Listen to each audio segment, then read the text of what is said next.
Hello everyone. हम लोग last lecture में देखे थे एरोमेटिसिटी और हम लोग आज इसी चैप्टर को कंटिन्यू करेंगे। तो हमारा टॉपिक होगा होम्योएरोमेटिक कंपाउंड्स। ये बहुत ही इंपॉर्टेंट टॉपिक है और इससे लगातार क्वेश्चन आ रहा है। इस बार भी आया था CSIR नेट में।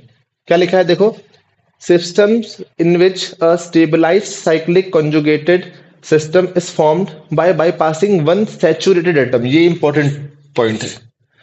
सब कुछ नॉर्मल रहेगा, बस हम लोग छोड़ देंगे एक sp3 हाइब्रिडाइज्ड एटम को।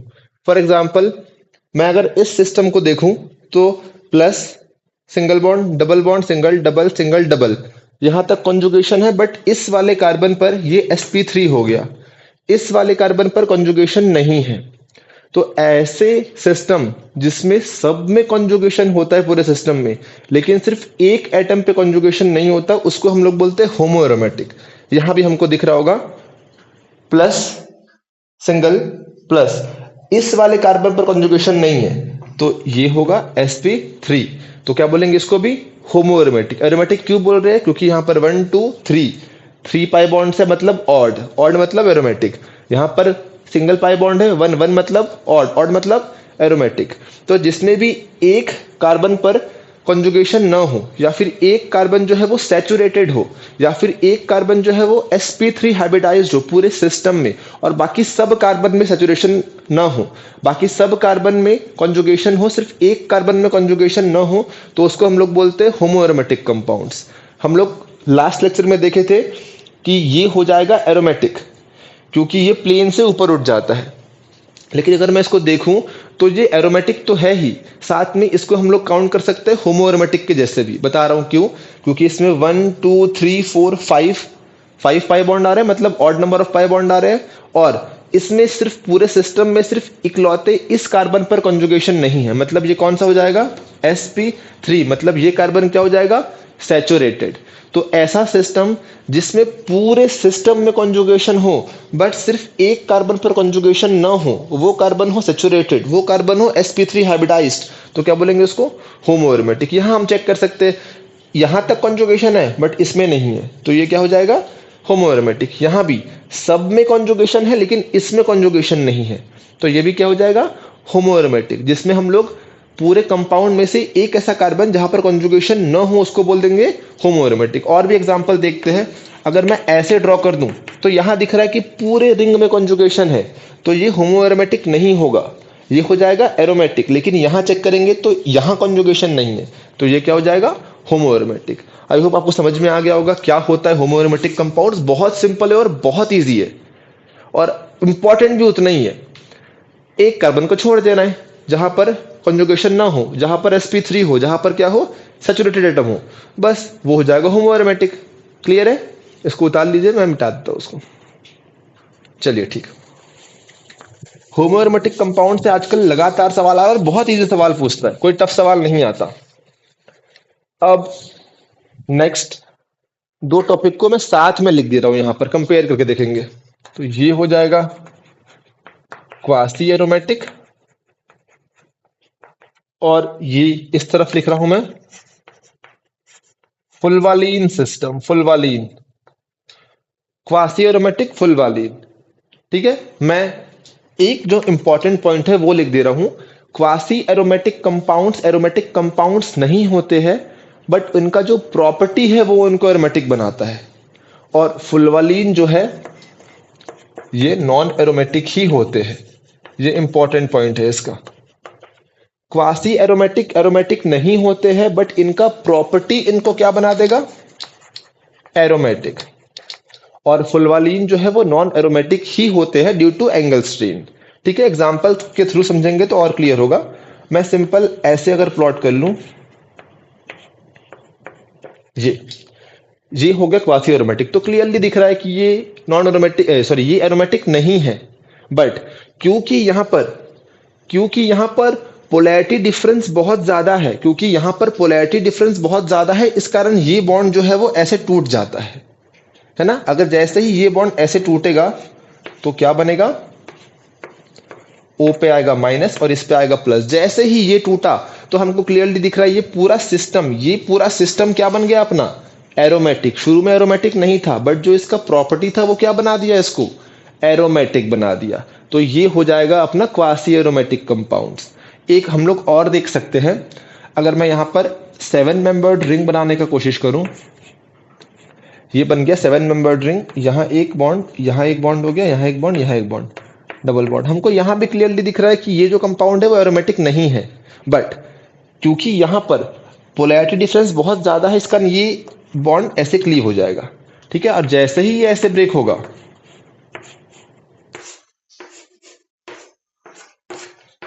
ये माइनस और ये प्लस, जैसे ही क्लीव हुआ तो 1 2 3, 3 मतलब ऑड, ऑड मतलब एरोमेटिक, पूरे रिंग में कॉन्जुगेशन है तो क्या बन जाएगा ये एरोमेटिक। बट शुरू में एरोमेटिक नहीं था, बट जो इसका प्रॉपर्टी था वो क्या बना दिया इसको एरोमेटिक। यहाँ पर डाइपोल मूवमेंट बहुत ज्यादा होता है, यहाँ पर चार्ज सेपरेशन इजीली हो जाता है ड्यू टू पोलैरिटी डिफरेंस।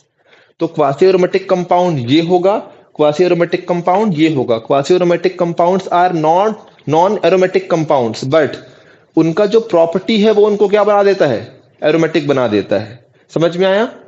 अब देखते हैं फुलवालीन सिस्टम। अगर मैं फुलवालीन का एग्जांपल लूंगा, बहुत सिंपल एग्जांपल होता है, मैं सिंपली ऐसे ब्रेक कर दूंगा। देखो यही दोनों एग्जांपल लेता हूं मैं। अब देखो अगर हम इसको ऐसे ब्रेक कर देंगे, है ना, तो क्या बनेगा देखते हैं। तो यहाँ पे डेफिनेटली आएगा माइनस, यहाँ पे प्लस। अब हमको दिख रहा है कि ये प्लस तो फिर भी स्टेबलाइज्ड है ड्यू टू कंजुगेशन, बट जो कार्बो एनायन बना है वो बिल्कुल स्टेबलाइज्ड नहीं है। तो यहाँ पर क्योंकि कार्बो एनायन स्टेबल नहीं बन रहा है, इसका ये ऐसे ब्रेक ही नहीं होगा, ये ऐसे ही रहेगा, और ये ऐसे में एरोमेटिक नहीं है ड्यू टू एंगल स्ट्रेन, और ये क्या बन जाएगा नॉन एरोमेटिक, और क्या बोलेंगे इसको फुलवालीन। यहां पर ब्रेक करने के बाद प्लस भी स्टेबल था, और क्योंकि इलेक्ट्रोनेगेटिव एलिमेंट पे नेगेटिव चार्ज आ रहा है, नेगेटिव चार्ज भी स्टेबल है। जो हम लोग चार्ज को सेपरेट करते हैं, दोनों चार्ज स्टेबल भी होने चाहिए। यहां हमको दिख रहा है चार्ज सेपरेट किए, प्लस भी स्टेबल है थ्रू कंजुगेशन, और ये नेगेटिव चार्ज भी स्टेबल है क्योंकि ये इलेक्ट्रोनेगेटिव एलिमेंट पर गया है। बट अगर मैं यहां देख रहा था तो ये प्लस तो स्टेबल था, बट इसका जो कार्बो एनायन था वो बिल्कुल स्टेबल नहीं था, इस कारण ये ऐसा बनेगा ही नहीं। सेम मैं इसको ऐसे भी बना सकता हूं। अगर मैं इसको सिंपली ऐसे बना दूंगा, तो अगर मैं इसको ऐसे तोड़ दूंगा तो देखते हैं कैसे ब्रेक होगा। ये इस पे आएगा माइनस, इस पे आएगा प्लस। प्लस तो फिर भी स्टेबल है, बट जो कार्बो एनायन है वो बिल्कुल स्टेबल नहीं है। तो क्योंकि कार्बो एनायन स्टेबल नहीं है तो ये बनेगा ही नहीं। अगर ये बनेगा ही नहीं तो ये टूटेगा ही नहीं। तो ये दोनों क्या हो जाएगा, एग्जाम्पल हो जाएगा फुलवालीन का। और ये दोनों क्या हो गए non aromatic due to angle strain. क्यों नॉन एरोमेटिक है, due to angle strain. Non aromatic due to angle strain. और ये दोनों क्या हो जाएगा फुलवालीन। और जब मैं इसका बात करूंगा, यहां चार्ज सेपरेशन के बाद दोनों चार्ज स्टेबल है, तो ये क्या हो जाएगा एरोमेटिक। और क्या बोलेंगे इसको क्वासी एरोमेटिक। समझ में आया। ये क्या हो गया क्वासी, वो क्या हो गया फुलवालीन। क्लियर है। अगर एग्जाम में अगर एग्जामिनर ये कंपाउंड बना के दे, अगर एग्जामिनर ये कंपाउंड बना के दे और ऑप्शन में क्वासी एरोमेटिक भी रहे और एरोमेटिक भी रहे, तो हमको क्वासी एरोमेटिक पर टिक लगाना है, भूलना मत।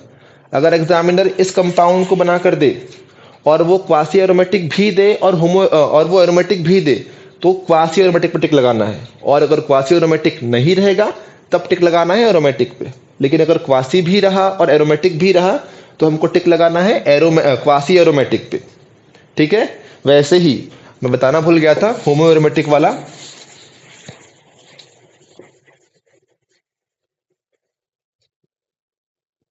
मान लो ऐसा कंपाउंड दे दे, तो हमको क्लियरली दिख रहा है बीच में sp3 कार्बन है, तो ये होमो एरोमेटिक होगा। तो अगर एग्जाम में होमो एरोमेटिक भी रहे, अगर एग्जाम में होमो एरोमेटिक भी रहे और एरोमेटिक भी रहे, तो टिक जो है वो लगाना है होमो एरोमेटिक पे।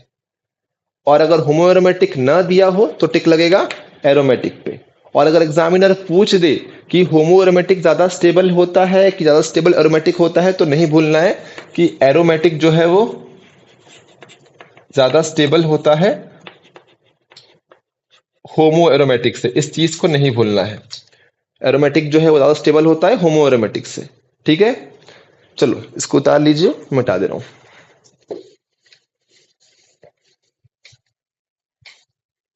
अब अगर मैं फुलवालीन को ही कंटिन्यू करूं, अगर मैं फुलवालीन को ही कंटिन्यू करूं, तो एक दो सवाल और आता है इसमें, देखता हूं मैं, दिखाता हूं मैं। ये हो गया,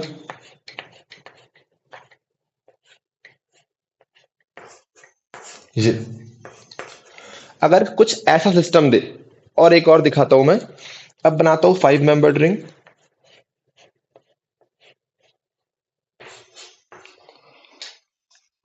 ये हो गया, ये हो गया, ये हो गया, और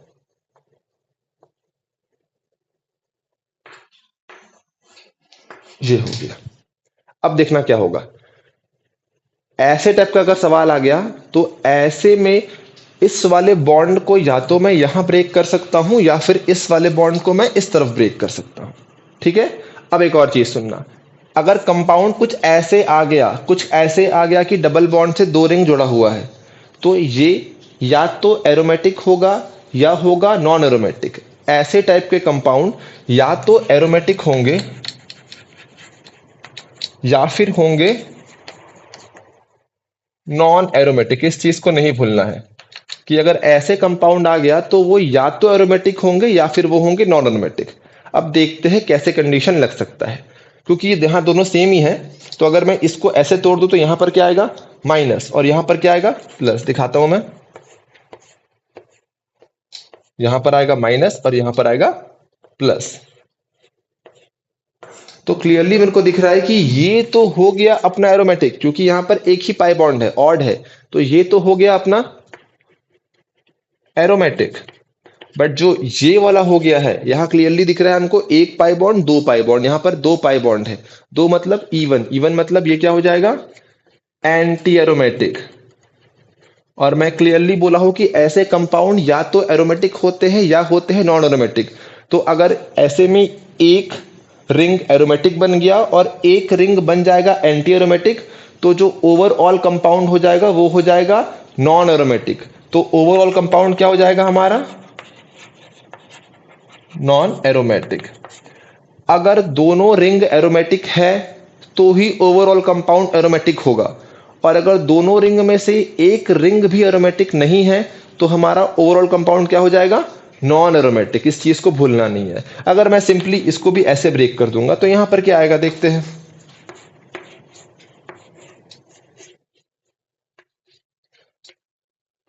माइनस आएगा और यहां पर क्या आएगा, प्लस। तो क्लियरली दिख रहा है ये, इसमें तो 1 2 एंड 3 पाई बॉन्ड है। 3 मतलब ऑड, ऑड मतलब ये क्या हो जा रहा है,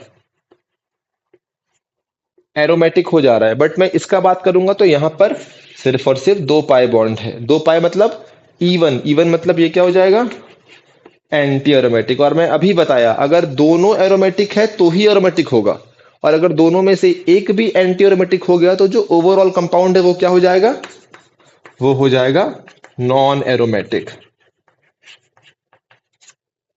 क्लियर है। अब एक और एग्जांपल लेते हैं, इसको उतारो, एक और एग्जांपल लेते, समझ में आएगा अच्छे से। मिटा रहा हूं मैं इसको।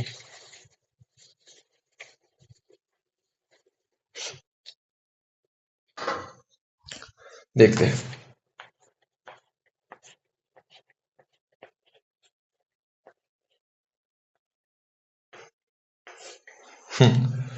कुछ कंपाउंड मेरा ऐसा है।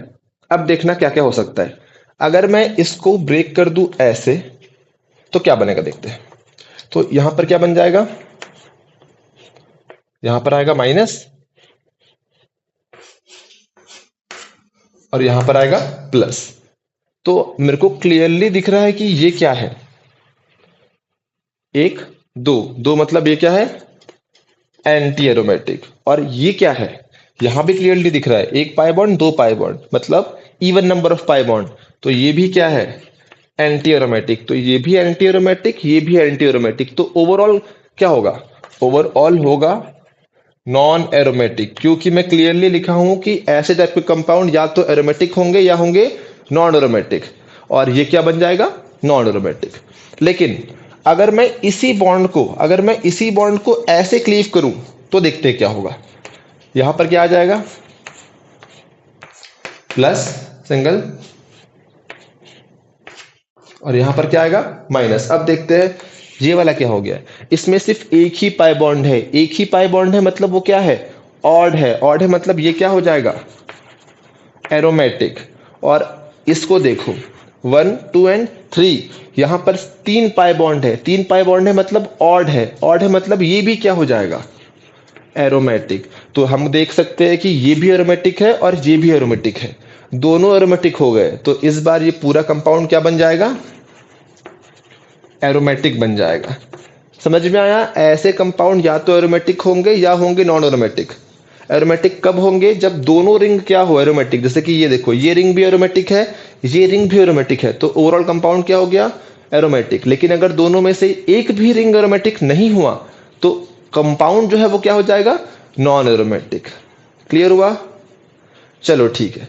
अब इसी कंसेप्ट को अगर मैं इसको ए पकड़ लूं और मैं इसको सिंपली बी पकड़ लूं, है ना, और मैं इसी कंसेप्ट से आगे जाऊं और मेरे को वो पूछ दे कि किस में होगा बॉन्ड रोटेशन बैरियर ज्यादा, किस में होगा बॉन्ड रोटेशन बैरियर। अब देखना, बॉन्ड रोटेशन बैरियर मतलब बॉन्ड के रोटेशन में बैरियर आ रहा है, मतलब बॉन्ड रोटेट नहीं होना चाहेगा, बॉन्ड रोटेट नहीं होना चाहेगा। और कौन सा बॉन्ड रोटेट नहीं होना चाहता? सिंगल की डबल? तो हमको पता है कि डबल बॉन्ड रोटेट नहीं होना चाहता, सिंगल बॉन्ड रोटेट होना चाहता है। मतलब जहां पर डबल बॉन्ड कैरेक्टर ज्यादा है वहां रोटेशन मुश्किल होगा, जहां पर सिंगल बॉन्ड कैरेक्टर ज्यादा है वहां रोटेशन आसान होगा। सेम फिनोमिना, सेम कंसेप्ट हम लोग पढ़ते हैं, हम लोग जब ऑर्गेनोमेटिक में पढ़ते हैं, श्रॉफ कार्बिन, फिशर कार्बिन में भी हम लोग वहां भी सेम चीज पढ़ते हैं कि किसमें रोटेशन बैरियर ज्यादा है, किसमें रोटेशन बैरियर कम है। तो जिसमें डबल बॉन्ड होगा, लिख दे रहा हूं मैं, जिसमें डबल बॉन्ड होगा उसमें जो रोटेशन बैरियर है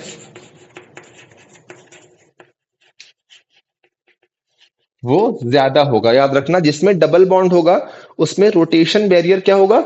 ज्यादा होगा। और जिसमें सिंगल बॉन्ड होगा, और जिसमें सिंगल बॉन्ड होगा उसमें रोटेशन बैरियर कम होगा। जिसमें सिंगल बॉन्ड उसमें रोटेशन बैरियर कम, जिसमें डबल बॉन्ड उसमें रोटेशन बैरियर ज्यादा। इस चीज को याद रखना, ठीक है। अब मेरे पास ए है, मेरे पास बी है, तो क्लियरली दिख रहा है कि बी क्या बन, ए क्या बन गया है? एरोमेटिक। अगर ए एरोमेटिक बन गया है तो ए जो है वो स्टेबल हो चुका है, और बी क्या है? Non aromatic. और बी जो है वो कंपैरेटिवली कम स्टेबल है ए से। मतलब ए तो बहुत इजीली बन जाएगा क्योंकि ए एरोमेटिक है, ए जो है वो बहुत इजीली बनेगा क्योंकि ए क्या हो गया है अपना? एरोमेटिक। तो ए इजीली बन जाएगा, और इजीली बनने के कारण इसमें कौन सा बॉन्ड आ रहा है? Single bond.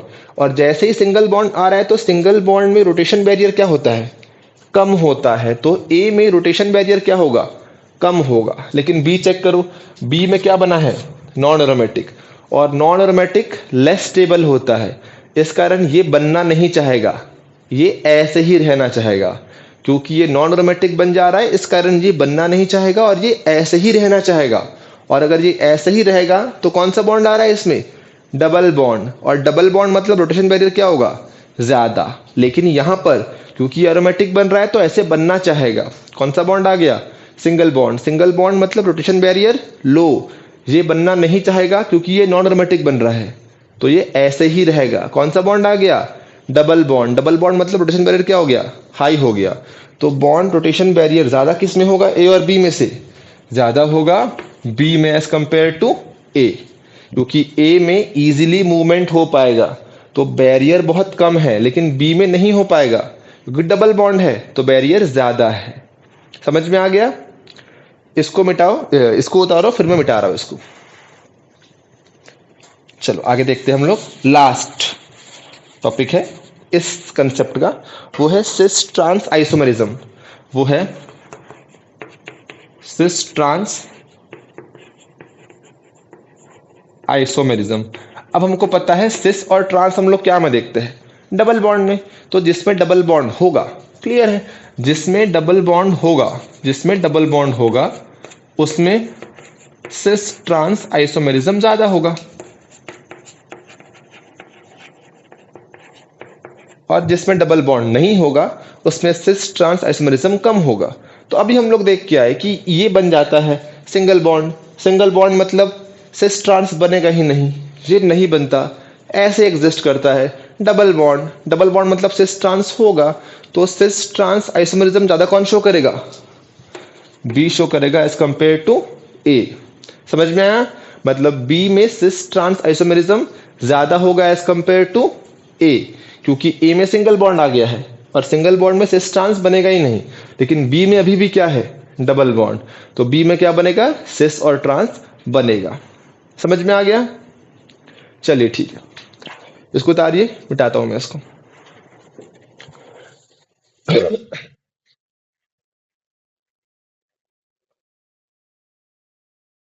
चलिए एक चीज को याद रखना, अगर कंपाउंड के पास मौका है एरोमेटिक बनने का, अगर कंपाउंड के पास चांस है एरोमेटिक बनने का, तो वो एरोमेटिक ही बनना चाहेगा। इस चीज को हमेशा याद रखना, अगर कंपाउंड के पास चांस है एरोमेटिक बनने का, तो वो एरोमेटिक ही बनना चाहेगा, क्योंकि एरोमेटिक स्टेबल होता है। इसका बहुत इजी एग्जांपल मैं दिखा रहा हूं आप लोग को। अगर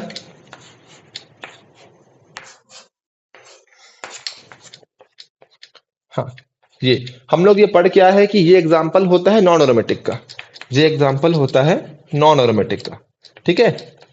अगर मैं इसी में अगर मैं इसी में डाल दूं सोडियम, अगर मैं डाल दूं इसी में, क्या डाल दूंगा मैं? सोडियम। क्लियर? अगर मैं इसी में डाल दूं सोडियम, देखना क्या होगा। ये बॉन्ड डेफिनेटली ऐसे क्लीव होगा, ऐसे क्लीव होगा, तो यहां पर क्या आएगा? नेगेटिव। और हमको पता है कि सोडियम अच्छा रिड्यूसिंग एजेंट होता है, मेटल जो है वो अच्छा रिड्यूसिंग एजेंट होता है। तो मेटल अपने इलेक्ट्रॉन इसके पास देंगे। मैं 2 स्टेप में दिखाता हूं, कोई दिक्कत नहीं है। यहाँ नेगेटिव आ गया और यहाँ क्या आ गया? पॉजिटिव। अब तक सोडियम कुछ दिया नहीं है, तो डेफिनेटली सोडियम जो है वो इलेक्ट्रॉन छोड़ेगा। तो वो इलेक्ट्रॉन कहाँ चल देगा? इसके पास चल देगा। 2 सोडियम 2 इलेक्ट्रॉन छोड़ेगा, इसके पास चल देगा। और ये कैसे बन जाएगा?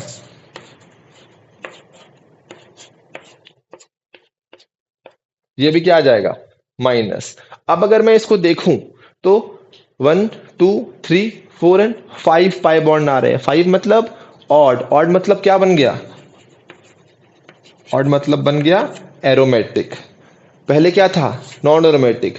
क्या बन गया? एरोमेटिक। मतलब अगर किसी के पास चांस है, किसी के पास अपॉर्चुनिटी है एरोमेटिक बनने का, तो वो हमेशा एरोमेटिक ही बनेगा, क्योंकि एरोमेटिक जो है वो बहुत स्टेबल होता है। समझ में आया? और भी बहुत सारे एग्जाम्पल है, मैं 1 2 एग्जाम्पल और दिखाता हूं।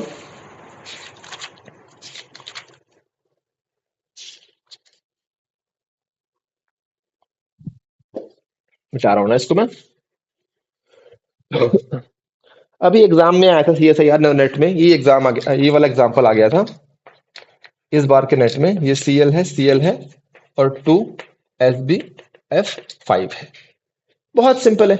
SbF5 जो है मैं पढ़ाया था लुईस एसिड। SbF5 जो है वो लुईस एसिड है, इलेक्ट्रॉन पे एक्सेप्ट करता है। तो ये Cl इसके पास चल देगा, 2 है तो एक Cl कहाँ चल देगा? इसके पास। और Cl इलेक्ट्रोनेगेटिव है, तो Cl इलेक्ट्रॉन लेकर जाएगा इससे, इससे Cl इलेक्ट्रॉन लेकर जाएगा। और ये लुईस एसिड है तो ये इलेक्ट्रॉन को एक्सेप्ट करेगा, 2 है तो 2 Cl लेगा। और यहां पर क्या आ जाएगा? यहां पर आ जाएगा प्लस, और यहां पर क्या आएगा?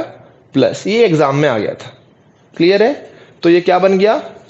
एक ही पाई बॉन्ड है तो क्या बन गया? एरोमेटिक। और अगर सुनना ध्यान से, अब सुनना ध्यान से, मान लो मैं ऐसे करता कुछ, ये Cl लिख कर दिखाता और यहां दिखाता मैं SbF5। अब पूछता अब क्या बन रहा है, तो अब सुनना ध्यान से। यहां तो 2 Cl था, 2SbF5 था, तो दोनों निकल गया। लेकिन यहां पर एक ही Cl है और एक ही Sb5 है, तो सिर्फ और सिर्फ ये निकल जाएगा, सिर्फ और सिर्फ ये Cl निकल जाएगा। और क्या बनेगा? ये बनेगा। और ये कौन सा कंपाउंड हो गया? देख रहे हो? क्लियर दिख रहा है कि एक sp3 है ना, तो ये बन गया होमो एरोमेटिक। ये क्या बन गया? होमो एरोमेटिक। तो इस चीज का ख्याल रखना है कि कौन एरोमेटिक बन रहा है, कौन होमो एरोमेटिक बन रहा है। अगर एग्जाम में एरोमेटिक भी रहे, होमो एरोमेटिक भी रहे, तो टिक लगेगा होमो एरोमेटिक पे। समझ में आया? तो हमेशा कंपाउंड चाहता है कि वो मैक्सिमम स्टेबिलिटी अटेन करे, और उसके लिए वो कुछ कुछ रिएक्शन है वो उसको करके दिखाता है। क्लियर है इतना? चलो ठीक। अब इस चैप्टर का एक छोटा सा टॉपिक बच गया है, जिससे सवाल जनरली नहीं आता है, बट फिर भी छोटा है तो दिखा देता हूं मैं। वो है क्रेग्स रूल। सिंपल होता है। क्रेग्स रूल बहुत बहुत छोटा और बहुत इजी टॉपिक है। क्रेग्स रूल, इसमें फर्स्ट है कि इट इज एप्लीकेबल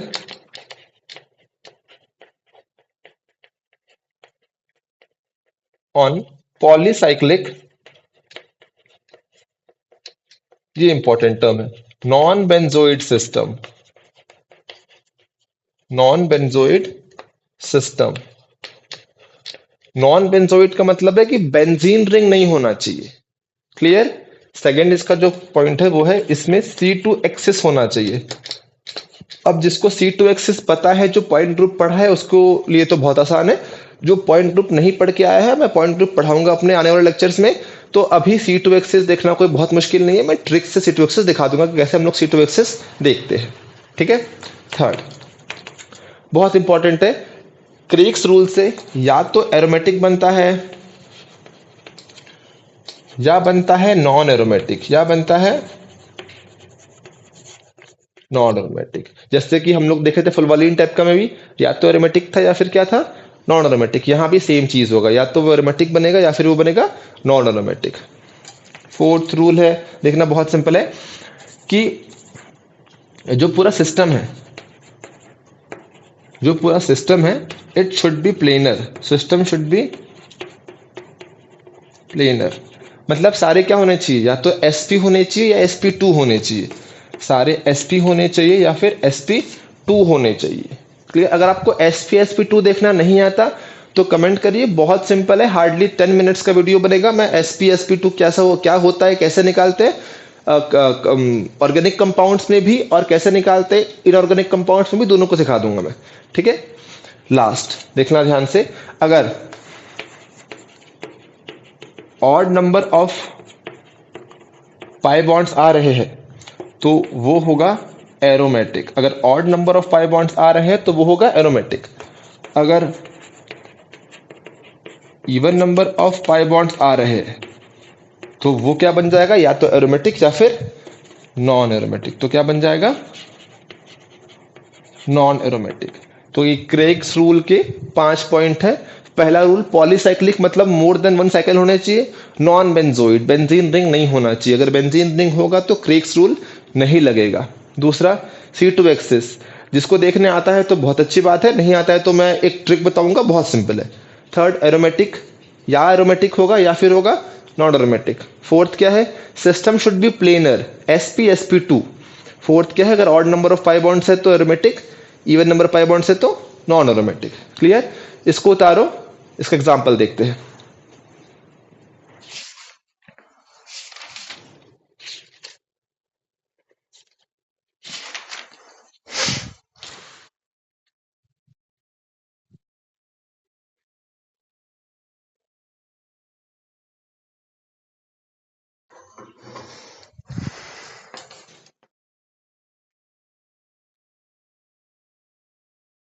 चलो ठीक,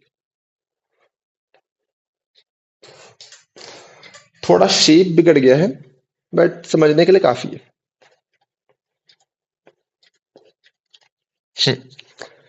समझ में इससे आ जाएगा, हाँ समझ में इससे आ जाएगा कि ये कैसे बन रहा है। क्लियर दिख रहा है कि 2 साइकिल है तो पॉलीसाइक्लिक है। क्लियर दिख रहा है कि बेंजीन रिंग नहीं है तो नॉन बेंजोइड भी है। क्लियर दिख रहा है कि सभी में कॉन्जुगेशन है, सभी में कॉन्जुगेशन है, सारे कार्बन sp2 है, ये sp2 sp2 सारे कार्बन sp2 है, तो वो भी फॉलो कर रहा है। C2 एक्सेस कैसे देखना है, देखो C2 एक्सेस देखने का सिंपल तरीका है कि डबल सिंगल सब बॉन्ड को इग्नोर करो और एक कंपाउंड के बीच से लाइन खींच दो। कंपाउंड के बीच से लाइन खींच दो और लाइन ऐसे खींचो कि ऊपर नीचे सेम आना चाहिए। जैसे कि मैं अगर ऐसे लाइन खींच दूं, देखना ध्यान से, मैं अगर ऐसे लाइन खींच दूं, है ना, तो देखना क्या होगा। इसके जस्ट नीचे कौन सा वाला आइटम आया, ये वाला। इसके नीचे कौन सा वाला आइटम आया, ये वाला। क्लियर। वेट, कुछ मिस हुआ शायद तक। इसके नीचे क्या आ गया, ये नहीं, कुछ कुछ मिस हो गया। वेट, वेरी सॉरी, मैं गलत लाइन खींच दिया ना कंपाउंड के बीच से।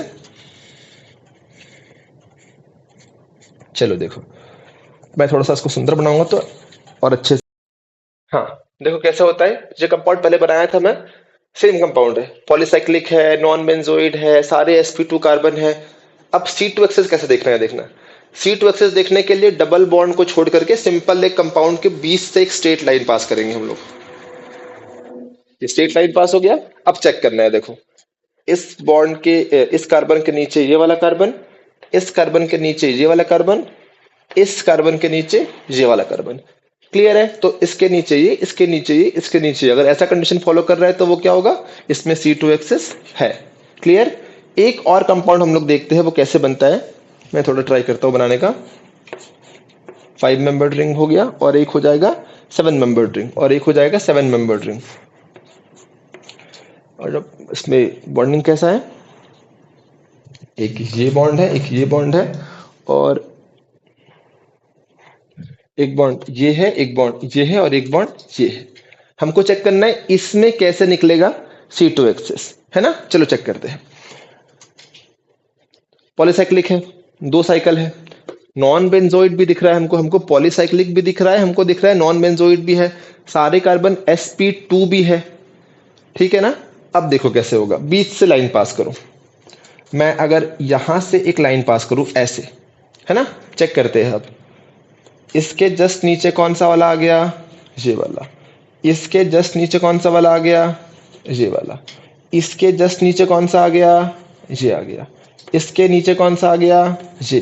तो हमको दिख रहा है कि जो मैं लाइन खींचा हूं वो एटम को बराबर 2 हिस्सों में स्प्लिट कर रहा है। तो मतलब इसमें C2H6 भी है, मतलब नॉन बेंजोइड भी है, पॉलीसाइक्लिक भी है, सारे sp2 कार्बन भी है, C2H6 भी है। अब गिनो कितने डबल बॉन्ड है। तो पाई बॉन्ड 1 2 3 4 5 पाई बॉन्ड आ रहा है। तो 5 पाई बॉन्ड मतलब क्या हो जाएगा, ये ऑड मतलब एरोमेटिक। यहां भी वही था 1 2 3 4, यहां क्या था 1 2 3 4। कुछ एक मिस हो गया क्या यहां पर? नहीं, कुछ मिस नहीं हुआ। 1 2 3 4, 4 मतलब क्या हो जाएगा, इवन। 4 मतलब इवन मतलब ये क्या हो जाएगा, नॉन एरोमेटिक। क्योंकि क्रेग्स रूल के अकॉर्डिंग या तो कंपाउंड एरोमेटिक रहेगा या कंपाउंड रहेगा नॉन एरोमेटिक। आई होप आपको समझ में आ गया होगा कि क्या होता है क्रेग्स रूल। तो यहां फिनिश होता है हमारा चैप्टर एरोमेटिसिटी। बहुत चैप्टर छोटा था और बहुत इंपॉर्टेंट था। क्या क्या पॉइंट था जो इंपॉर्टेंट है वो है aromatic compounds, anti aromatic compounds और नॉन एरोमेटिक कंपाउंड्स के एग्जाम्पल आपको देखकर जाने हैं। आजकल सीधा एग्जाम्पल देके पूछता है कि बताओ ये क्या होगा, तो वो दिखता है कि वो नॉन एरोमेटिक, वो दिखता है ऐसे है कि वो एंटी एरोमेटिक होगा, बट वो होता क्या है, नॉन एरोमेटिक। तो हमको नॉन एरोमेटिक कंपाउंड्स का एग्जाम्पल देखकर जाना है। और उसके बाद जो आजकल जो बहुत पूछ रहा है वो है होमो एरोमेटिक कंपाउंड्स। बहुत सिंपल है। और उसके बाद जो आप लोग को करना ही है वो है बॉन्ड रोटेशन बैरियर कैसे निकालते हैं, पता होना चाहिए। क्लियर है? तो आई होप आपको ये चैप्टर समझ में आ गया होगा। अगर आपको चैप्टर लेक्चर पसंद आया तो प्लीज़ लाइक करिए, अपने उन दोस्तों को शेयर करिए जो केमिस्ट्री पढ़ रहे हैं। और अगर आपको कोई भी डाउट है इस टॉपिक पे तो प्लीज़ कमेंट करिए। Thank you.